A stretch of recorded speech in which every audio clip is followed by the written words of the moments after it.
Alrighty, my name is Wyatt Brunholtz, and this is the semester project executive summary for DMT 311. Talking about the Google Merchandise Store and looking into some of the insights that we can get from it. So, to start off, when looking at you open up the Google Merchandise Store site, you're greeted with a very Google-looking site with a lot of basic needs, a lot of backpacks, socks, hats, mugs, water bottles, a lot of all Google themed, of course. A lot of apparel as well. That's the main thing on the site. Sweatpants, hats, shirts, jackets, hoodies, everything Google themed can be found on the Google site. This time of year, it's very gift oriented. Obviously, with the holidays coming up, a lot of deals going throughout the year that are based around the holidays and different events. So you got back to school, obviously holiday themed, probably like Valentine's Day. Some of the Google owned brands are also on the site selling their merchandise. So Google has YouTube, Android, Cloud, Waze, everything. They also have the same kind of selection, hats, hoodies, all that good stuff. It's easy to tell that the Google site itself is geared towards Google fanatics, people looking for just Google merch. It's hard to believe that anyone else would be going to the site looking for, if you're looking for a generic pair of sweatpants, you're probably not going to be on the Google site. So definitely themed and geared towards, marketed towards Google fans. And looking at the actual demographics themselves, 36.33% of the users visiting the site which were between the ages of 25 and 34, and the other 17.13% were of the ages of 35 and 44. There's a large amount of people actually that were between the ages of 18 and 25. That's 25.38%. So there's a good amount that were in a younger demographic. 56% of the users were male, while 44% were female. So a little more male users than female. Talking about KPIs here, the KPIs that I looked at were the bounce rate, the average session duration, the conversion rate, as well as average order value and pages per session. These are all pretty usable KPIs when determining if this site is successful or not. So the average bounce rate site-wide was 46.06.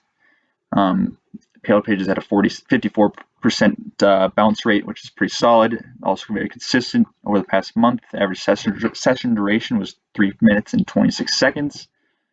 The total conversion rate over the past month was 3.25. That's a pretty solid conversion rate. The average order value over the past month was $94.41. Pretty high, considering that most of the apparel items are pretty much over the $40 mark, and a lot of the accessories are pretty expensive themselves, around the $20 mark. So the average order value is going to be a little higher.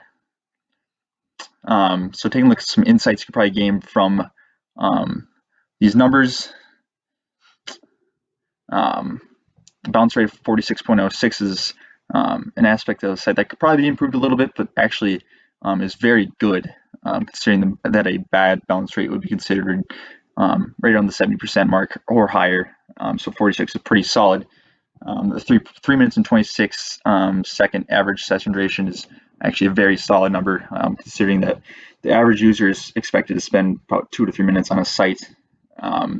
Average order value that I touched on there is actually very high, considering that the products offered, they're